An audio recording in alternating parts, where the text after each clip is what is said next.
ఆమె తీవ్రమైనటువంటి ఆరోపణలు చేశారు.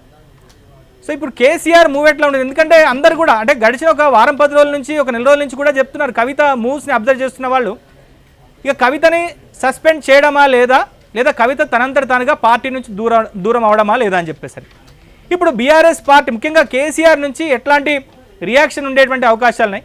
సో కవిత చేసినటువంటి ఈ వ్యాఖ్యలను ఎట్లా వాళ్ళు రిసీవ్ చేసుకుంటారు, దీని మీద ఎట్లా వాళ్ళంతా రియాక్ట్ అయ్యేటువంటి అవకాశం ఉంది?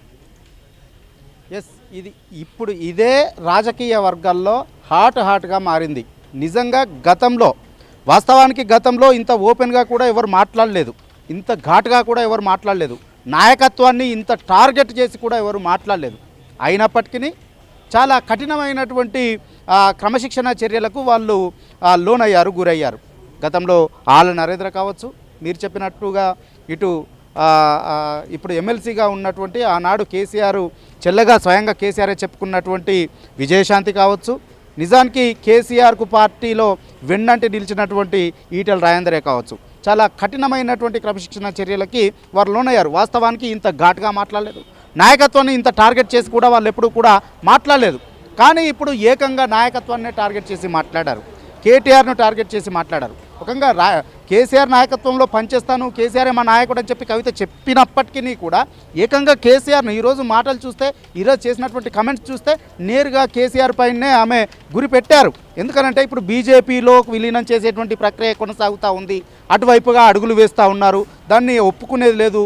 తను అంటే ఇప్పుడు పార్టీ విలీన ప్రక్రియ జరగాలి అనంటే, పార్టీ విలీనం చేయాలనంటే, దాంతో దోస్తానా చేయాలంటే, వారితో కలిసి పనిచేయాలంటే కూడా అన్నీ కూడా అధ్యక్షుని స్థాయిలోనే నిర్ణయాలు ఉంటాయి, కేసీఆర్ స్థాయిలోనే నిర్ణయాలు ఉంటాయి. కానీ వాటన్నింటినీ ఖండిస్తున్నట్లుగా కవిత చెప్పారు. అంటే కేసీఆర్ నాయకత్వాన్ని, కేసీఆర్ నిర్ణయాలని ఆమె వ్యతిరేకించారు, కేసీఆర్ తీసుకునేటువంటి నిర్ణయాలని ఆపోజ్ చేస్తూ ఉన్నారు. సో స్వయంగా నేరుగానే కేసీఆర్ నాయకత్వం పైన గురిపెట్టి మాట్లాడి తీవ్రమైనటువంటి ఈ స్థాయిలో విమర్శలు చేశారంటే కేసీఆర్ ఇప్పుడు ఏం చేయబోతున్నారు, కవిత విషయంలో బీఆర్ఎస్ పార్టీ నాయకత్వం ఏం చేయబోతా ఉంది? ఆమెకు నోటీసులు ఇస్తారా, నోటీసులు ఇచ్చి వివరణ కోరుతారా, నోటీసులు ఇచ్చి వివరణ కోరి ఆ తర్వాత చర్యలు తీసుకుంటారా, పార్టీ నుంచి బహిష్కరిస్తారా, లేదంటే లైట్ తీసుకొని వదిలేస్తారా? ఇప్పుడు ఇవన్నీ కూడా విస్తృతంగా పొలిటికల్ సర్కిల్స్లో చర్చ జరుగుతూ ఉంది. సో పార్టీ అధినాయకత్వం కూడా ఇప్పుడు దీనిపైన ఆలోచన చేస్తున్నట్లుగా, ఈ వ్యాఖ్యల్ని పరిశీలిస్తున్నట్లుగా తెలుస్తూ ఉంది. ఫామ్ హౌస్లోనే కేసీఆర్ ఉన్నారు. సో ప్రస్తుతము వర్కింగ్ ప్రెసిడెంట్గా ఉన్నటువంటి కేటీఆర్ విదేశాలకు వెళ్ళారు, విదేశాల్లో పార్టీ రజతోత్సవ వేడుకల్ని అక్కడ చేస్తూ ఉన్నారు, ఆ కార్యక్రమాల కోసం ఆయన వెళ్ళారు. ఈ నెల 4వ తేదీన తిరిగి రాబోతూ ఉన్నారు. 5వ తేదీన కేసీఆర్ కాళేశ్వరం కమిషన్ ఎదుట విచారణకు హాజరు కాబోతూ ఉన్నారు. ఈ పరిస్థితుల్లో, ఈ సందర్భంలో కవిత మీద ఏం చర్యలు తీసుకోబోతా ఉన్నారు, ఎలా రియాక్ట్ కాబోతా ఉన్నారు అనేటువంటిది ఇప్పుడు ఆసక్తికరంగా మారింది. సో నోటీసులు ఇస్తారా, షోకాజ్ నోటీసులు ఇస్తారా అనేటువంటిది కూడా ఆసక్తికరంగా మారింది. లేదా ఇది మరింత సంక్షోభంగా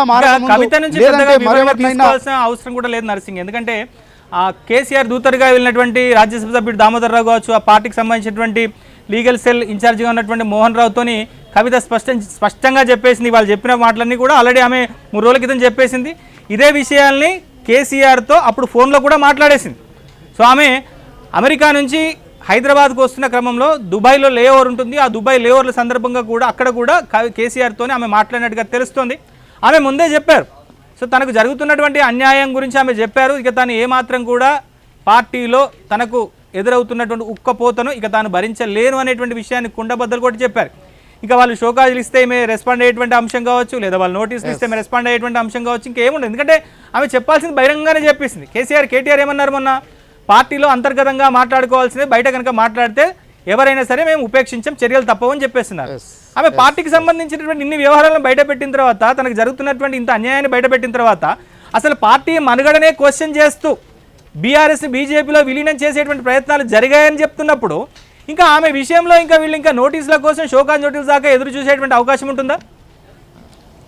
షోకాజ్ వాస్తవానికైతే మనం గతంలో కూడా మీరు చూశారు, నేను చూశాను, సుదీర్ఘంగా బీఆర్ఎస్ పార్టీని అబ్జర్వ్ చేస్తూ వస్తున్నాం.